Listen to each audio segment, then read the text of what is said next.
Hey everybody, happy Sunday. Just winding up the weekend here. Also, just wound up the detox. I think you saw the latest post that outlined a lot of the results that I had based on the 30 days of elimination on several foods.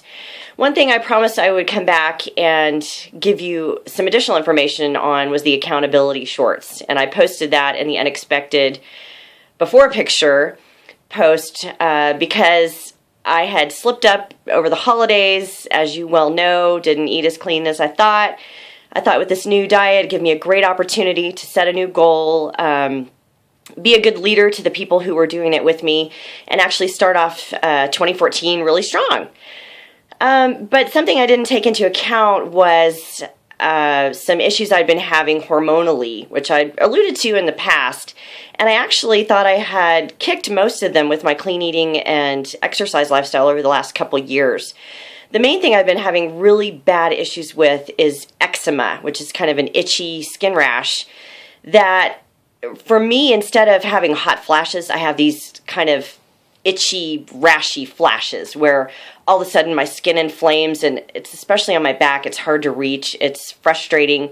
When I scratch it, it tends to be very sensitive, so I break the skin, it scabs up and leaves scars. So it was causing me a lot of distress by the end of last year, and so I went in to see my gynecologist about it because I really thought it was hormone related. I took a saliva test, which she thought was very thorough, was a good kind of one-stop shop for all the hormones. They test for progesterone, for estrogen, for DHEA, testosterone, and cortisol. And that was kind of a long, involved process. Just collecting the saliva was really fun. First thing in the morning with no food, trying to get like this much in a vial to ship off to, I can't even remember where. But I did that test. It came back. My progesterone was rock bottom, she had said, along with my estrogen. My estrogen wasn't quite as low, but it was considerably low. And having been on birth control pills, low dose in the past to sort of alleviate some of these issues that I have hormonally, I thought, no big deal. Let's try and throw some additional hormones at it and see how we do. So what she prescribed was some bioidentical botanically based progesterone, which I thought was great. I was very excited. I went to our local little pharmacy who compounded it for me specially, my specific dosage. And I had started that at the end of, I guess the middle to end of December. And by the time we started the detox program on January the 6th, I had started having some pretty negative side effects. However, I will say the eczema had gone away. It took a couple of weeks. It was a slow process, but overall my skin felt so much better. It looked so much better. I felt great from that perspective. But there were a couple mornings I woke up and I was really depressed and I was unmotivated to do anything. Felt really down. I thought, this is not good. And then all of a sudden I just sort of blew up. My stomach just exploded. I started feeling like I was pregnant all the time. So I did a little bit of research, found out that those are some of the common symptoms.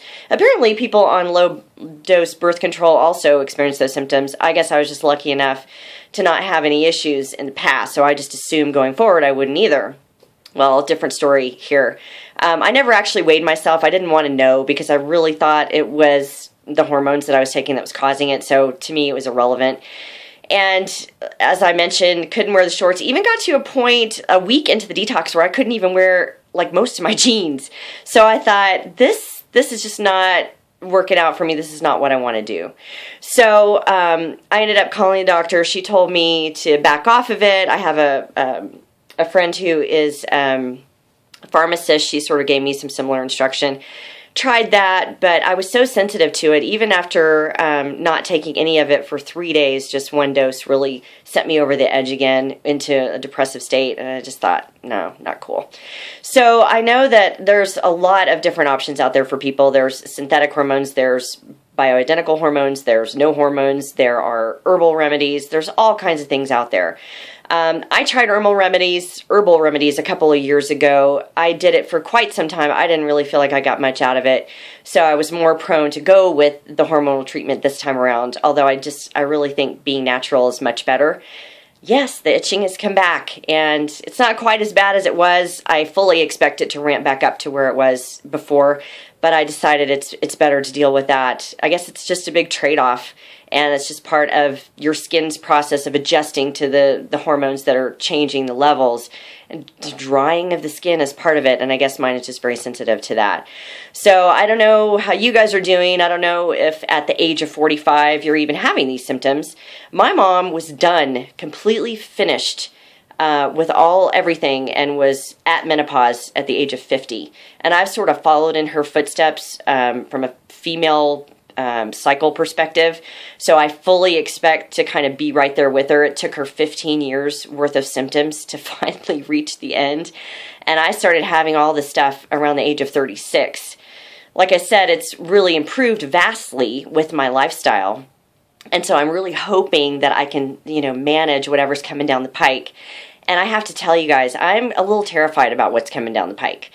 You hear all these horror stories about just all the symptoms that are out there, especially the weight gain, in the midsection, the hot flashes, the irritability. I've had some irritability. I've been able to curb that with B-complex vitamins. If you look on the website here, you'll be able to find that if you just search for B-complex. So I have a great mentor that I have tapped to sort of give us some guidance and some instruction in this area. Her name is Michelle Mobley Simpson, and she's going to be guest posting this week and giving us some perspective from where she's coming from. So I hope you guys will stay tuned, because I really am interested to see what she has to say, because over the next 5 to 6 years, I think there's going to be a lot of changes, and I'm very uneasy about it. And I'd really like to get just somebody else's feedback on kind of what they've gone through. I know everybody's unique, everybody's going to handle it different, but so far, based on the brief conversations we've had, she's assured me that this lifestyle that she and I both are very committed to and advocates of will really, really help as I progress into that transition. So you guys stay tuned, and we'll get more details on that, and I hope you have a great week.